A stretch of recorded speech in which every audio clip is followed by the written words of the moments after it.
The fact of the matter is, whether you've been in network marketing for years or just a few days, your family and friends have seen your opportunity and your phone is, as we call it, burnt. If you're anything like me, that's a scary thought. So the big question is, how do entrepreneurs like us, who love the network marketing profession, who no longer want to be that guy, and are tired of convincing people during uncomfortable let's get coffee meetings where they say, what's this all about? How do we market in a way that aligns us with our dream clients and expands our network of upfront and transparent professionals, allowing us to get our time back, our families back, and gain a real passive asset? People like us who value impact over income, we deserve to see our visions once and for all. Join me in this podcast where we'll uncover just how to do that. My name is Eric Sablon. Welcome to Burnt Phone Marketing.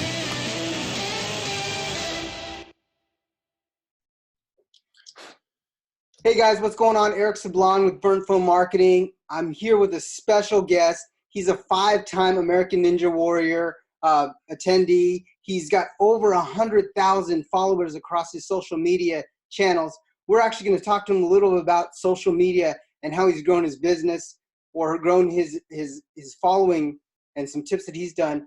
If you haven't heard of him, he's Grant McCartney, the Island Ninja Warrior, and a good friend of mine, and I just love dealing with him. So Grant, thank you for taking the time out and welcome to the show. Yeah, man. Thanks for having me. I'm stoked to talk marketing. A lot of people don't know I have a degree in marketing, and a big part of what I do is in Ninja is marketing as well. So stoked to talk about some of that stuff. Super excited to get your input on how you've taken what you're doing with the Ninja Warrior platform and how you created such a marketing genius behind what your brand, the Island Ninja. So yeah, man. First, let's just start a little bit about your backstory, how you got involved in Ninja, or what you kind of did before Ninja. So either way. I have a degree in marketing. I went to University of Tennessee. I have a degree in marketing, international business collateral, and a Spanish minor. Moved to Hawaii as a skateboard sponsor. Asked me to move out and live out there and work for them, and they wanted me to own my own location. And once I got out there, I realized even in the marketing of skateboarding, it's a lot of stuff that I don't agree with. I love skateboarding, but that doesn't mean I like the culture of skateboarding sometimes, because skateboarders are gnarly. They like drugs and porn and whatever, and I don't really want to go around promoting that to do a good business. So I had to kind of step back from that and rethink things, and started working as a flight attendant for Hawaiian Airlines, and then had some stuff happen in my life where I lost a lot of people that I loved and cared about, and realized life was short. And one of the things I said I'd always do is do American Ninja Warrior, and I decided to apply, and then that's kind of spurred on to where we are now in the last 5 years of competing and doing it internationally and doing other shows, like being on the Ellen DeGeneres show and using social media to get things going, and kind of building my own brand now apart from the show, just so that I can have something when this is all done. Created Island Ninja and islandninja.com, where people book me through, and then growing all my social platforms at Island Ninja. So forming my own thing outside of the show now.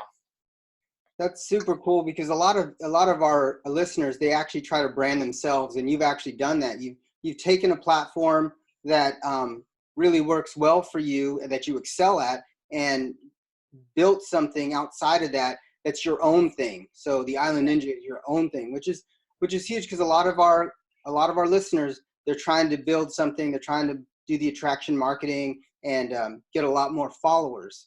So yes. One thing that I like what you just said, and a lot of people don't really, it's tough for people to realize that, but you saw something that you didn't like, you excelled in it. You saw something you didn't like, and you had to kind of put people at arm's length. And it wasn't part of your vision. It wasn't part of how you saw the next couple of years in your life. So you stepped away, and then found Ninja. And I mean, what was it that decided? What was it that you said, I'm going to be on Ninja Warrior? I mean, what was the defining moment? Because I've heard Nick's story, and I just what was it that said, I'm going to go do Ninja Warrior? Yeah, I guess I watched the show growing up, and the Sasuke was a show in Japan, the original Ninja Warrior, and I saw it on G4 Network back in the day, and one time I saw the Han brothers gymnastic. I think they're twins, American Olympians, and they ran the course in Japan. And I thought, holy smokes, Americans could do this. Like, I'm going to do this. As a kid, I was like, I'm going to do this.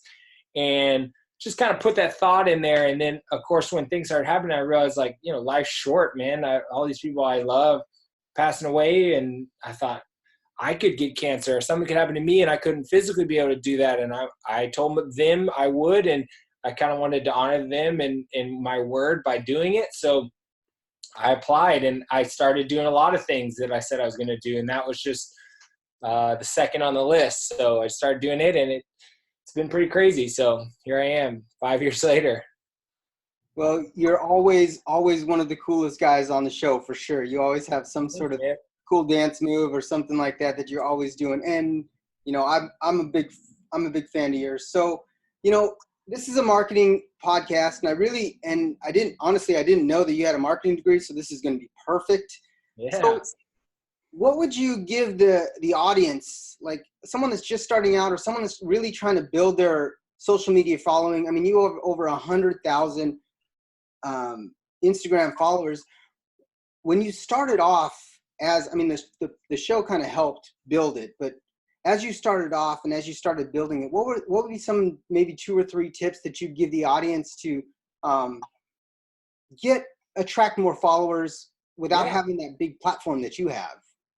Yeah, I mean, I first want to cut down the idea that there's this overnight celebrity online thing that's going to happen. I did not jump from 0 to 100,000 followers. You know, it's taken 5 years. I literally started my Instagram just to see if I started an Instagram, how many followers would I get because of the television show. And when the show airs and showed me, at first they weren't putting our Instagram handles, which was something that I argued for years and finally got. And that if you see them on the show now, I can tell you why they're there. It's because I personally made that happen, which I'm not trying to, you know, toot my own horn. I'm just saying that was something that I fought for years that I knew would make a difference. And still yet, it's not like I gain millions of followers every time the show airs, even though they have my handle on there. I am one of the highest on the show with a following because I also know how to use social platforms well. And so first, take down that idea that you're going to just become famous overnight or you're going to have that one crazy viral video. Yes, you might, but don't bank on that as your only strategy. Now, it's all right to think in terms of viral videos and viral content so it reaches more people. That's the basis of how I operate on Instagram. I think about how can I mix in what I want to achieve with an approach that reaches people.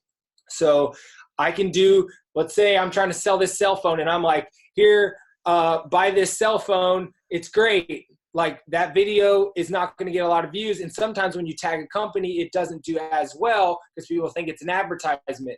But if I do a handstand of me on the phone with one arm handstand and people are like, what is he doing? And then it's like, oh, they're watching it. They're liking it. They're tagging their friends because they think it's funny.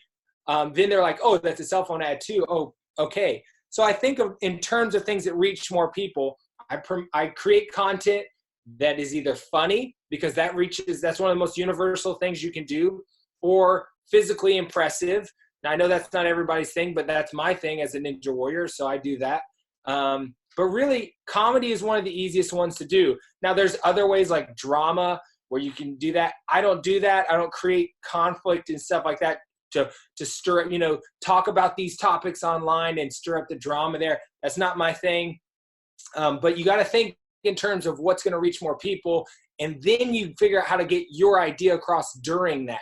Not, I got to get this out to everyone. Okay. It's just all about this, So strategies change per platform too. Instagram grows on its own inherently, where Facebook is more of a pay to play. I've done the same thing for Instagram and Facebook, and I have 14,000 followers on my professional page on Facebook, and I have 96,000 on my Instagram.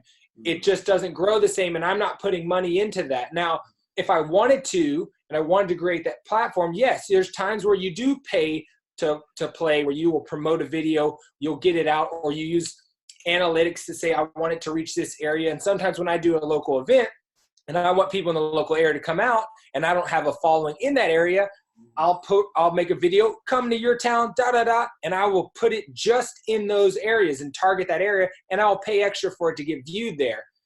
The biggest thing you need to understand, though, and all of us need to see, is that social media is the new and better advertising. So we used to have a billboard and we go, man, I just hope 2,000 people drove by that and maybe looked up today, right? Well, now I can post something and I can tailor it the way I want, and I can tell you exactly how many people liked it, how many people viewed it, how many times they viewed it. I can tell you their age, where they're from, country, down to, every detail ever. And then I get a whole added bit of these people will comment and add in and say more and ask questions. And I can add links to where they can swipe up to immediately buy something. You can't swipe up on a billboard, but you can when it's on your phone. It is the new and better advertising. It gives you direct access to their information, where they are, who they are, and all that, but it gives them direct access to your information you want to give them, like where can they buy it? What are they looking for? How can I get them plugged into my emailing? How can I, all that stuff. This is the new and better advertising. So that's the biggest thing you got to realize. It's very important to be on social media and to diversify between what you're going to get out of Instagram versus Facebook, Twitter, and YouTube. They're all going to bring different areas. And also, especially, I've been up with Nick in Alaska now, knowing Snapchat has its own thing that's highly important there too. So each one can be used differently. And before I say too much about all of those, I'll just leave it at that. Those are some huge nuggets. I'm actually going to post a couple of those in the show notes about how you can, what you really need to do. And one thing that I really liked what you said was, and my audience will agree, is like the overnight success in the marketing side. It doesn't come. Like you said, the one-shot viral video, that's great, but you want some substance. You want something to be in there all the time. And then I've actually hung out with you and saw how you and Nick always are thinking of some sort of really cool idea. Yeah. It's just weird to see you guys, because it's the funniest look to see two guys just kind of going like, oh, we'll do it this way, or no, do it this way. And you guys have engraved that into your daily process of the things you do. Besides working out, you bring value to people all the time in comedy. And if there's one thing that you always say, I did watch your things to pack video, and that was hilarious. The Vaseline in the nose. Yeah. No, dry nose when you're flying, you put a little Vaseline in there. I got some pro tips, man. I was a flight attendant for 5 years. So I put that one out there again, because YouTube is different from Instagram. People will see things instantly, but then they're kind of instantly over it. So you want to get longevity of viewership and stuff, platforms like YouTube, where you can put a 5 or 10 minute video up, and for the people that are looking for that, and you tailor your stuff and your content accordingly. So yeah, that's the travel tips video. If anyone needs to go see that, check out Island Ninja's channel on YouTube and see my pro travel tips on there. Some good stuff. There are some good stuff on the pro travel tips. Yeah. So Grant, I want to be very conscious of your time. What are you currently working on? And I know that you already said it, but where can the audience find more about you, find out more about you? Yeah, first, easiest to find anything about me at Island Ninja. At Island Ninja on Instagram, Facebook, Twitter, and YouTube. I'm making comments all the time on Twitter and talking to people on there. I'm posting up silly and fun videos on Instagram. Probably most of my content's always there. Facebook page over there, we get the same thing going for the users that like Facebook. And on YouTube, I'm doing my longer edits and putting them up. I'm doing a half Ironman coming up soon, so we're going to put up a little vlog about all that. But as what I'm working on personally, I'm training for the half Ironman on my off season for American Ninja Warrior. I'm looking at hosting gigs. I just offered some positions hosting and doing broadcasting kind of stuff, so that's kind of exciting, and learning how to do that better. And then I'm training. I got a competition this weekend for Ninja in the off season, and we're working on some other big projects towards Ninja camps that are going to be kind of sleepaway based, where kids can actually get away for a whole week and have the summer camp experience and do fun obstacles and fun water obstacles, but also just have the camp environment of like the blob and going out on the beach day and riding jet skis and doing all that kind of stuff too. So working on all those kind of stuff. But yeah, that's some of the stuff I got going on. Most of my stuff you can keep up with me on Instagram though, at Island Ninja. You'll see on my stories. Will kind of tell you what I'm up to. I love your stories. Your stories are always awesome. Like I said, there's always a comedian. If you've ever hung out with Grant, you know that he's doing some crazy. We went out to sushi the other day, and he was cold. We're in Alaska. You know, he's from Hawaii. He was cold, and one of the ladies had a sweatshirt. Smaller sized. Smaller size. And Grant's a big dude, so he puts on this sweatshirt. Yeah. Probably a size small sweatshirt, and just kind of walks around. I mean, he could barely reach he barely covered his wrists as he was, yes, exactly, right there. And then he went to the restroom and he put his hood up, and he's like, I think they thought I was a homeless guy. I had my hair down. I had this big old, my Alaskan beard I've grown, and I was in this tiny sweatshirt, and I'm sure people were thinking, who let this guy in here? I was like, well, I was cold, so whatever. Yeah. Who cares? It's Grant. He'll do what he's going to do. Yeah, man, I gotta do what I gotta do sometimes. So the last question I always ask my guests is, I really like this one because it kind of peels back the layers and it kind of helps people relate to us. I mean, you're a celebrity, so a lot of times people relate. They see you on the show and they see you in places, and they're like, I can't achieve that. So I like to say, this actually peels back the onion and kind of gives you, I like to say, dream, struggle, victory. And right now you're kind of in the victory side of things, but you know, the struggle part is where everybody relates to. It's like in your business currently, or in your life currently, what's the one thing that keeps you up at night, good, bad, or both? Yeah. Well, on the start, I'll say the bad, which is also the good. It's at night, as many of us do, I get on my phone. It literally keeps me up, and it keeps me up the way I think. So like you're alluding to with me and Nick, we are constantly thinking in the terms of what could be a viral video, a funny video, a video that will reach people, a content that will be impactful. Now that's great. I got that down. I can create videos that have millions of views. It's happened before. You know, I can think in those terms. The problem also being, you know, we're hiking the glacier up in Alaska, and I'm sitting there thinking, I should film this. That could be filmed. This could be on that. And I'm literally not enjoying this experience. So you have to take and separate that mindset at times and go, that's a work-based environment. When I'm not at work, I'm not working. And, you know, go, okay, this is a good shot. Let me get this, but I can still enjoy these hikes and get that shot. We were hiking in the glacier. You can check on my Instagram where I got in the glacier water and went for a swim, and it's got 30,000 views on my account. Great video. But then I immediately switched back off into, this is just me. I'm not filming this, you know, and I just enjoyed the rest of it. So it literally keeps me up at night looking at videos and stuff online, but also thinking in terms of videos too much to where you're too worried about capturing something and not just enjoying it and being a part of it and being present. Also at dinner times, we all play a game, put this on the table. Whoever touches the phones first, for whatever reason, has to pay for the meal. That's because dinner is important. It's important to be present with your family, with your friends, and enjoy that time. We all have to eat, and that we get to do it together is a blessing. And to make sure we really enjoy that, put that time aside for that. You have to separate that mindset at certain times, and that's the really tough part, because that mindset is what got me to the success part. You know, that mindset of thinking in terms of videos and whatnot, I've gotten really good at even taking an elaborate idea and making it concise to where it will be good. I'll start with like, oh, this will be a viral video. And I'll go, wait a second, trim off that. This is it. And then I'll post it. And it does. It works great.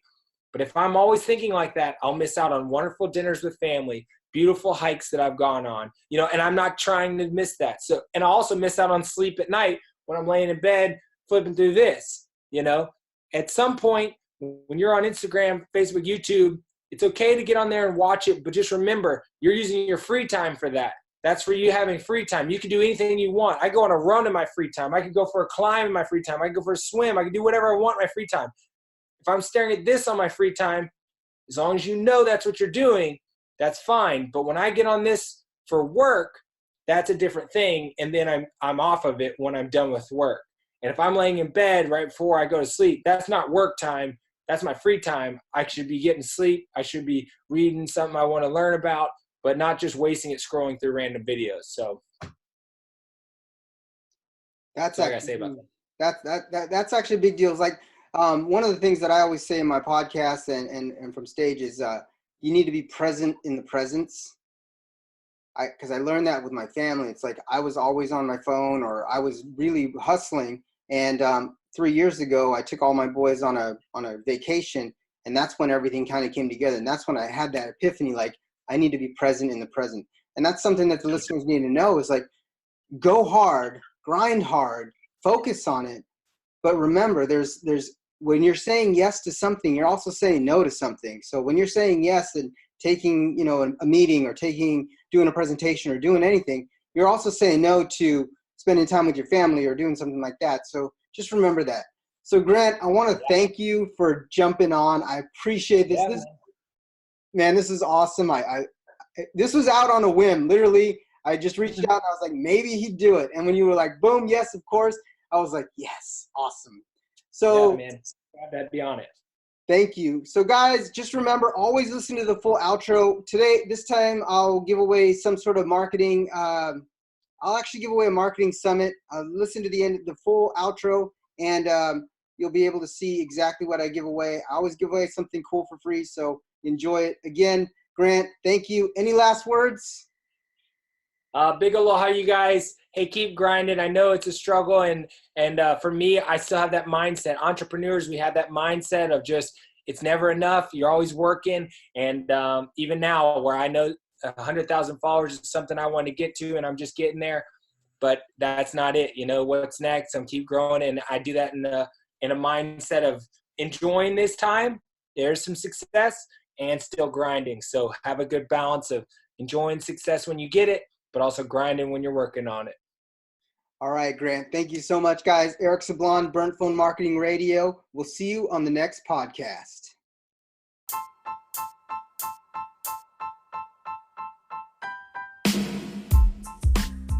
Hey, thanks for listening. Please remember to rate and subscribe. I know it's hard to find people to pitch or talk to when your warm market dries up. So what do?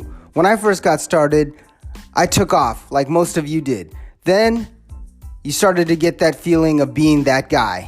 Me too. So to help you from hitting that brick wall, I've created a summit with the top 10 network marketing professionals for you, 100% complimentary. Yes, it's free. I want to start off by building an amazing relationship with you. So no matter if you've been in the industry for years or you just got started, this summit is for you. So go to www.burnphonemarketing.com and get your complimentary network marketing summit. Again, that's BURNTPHONE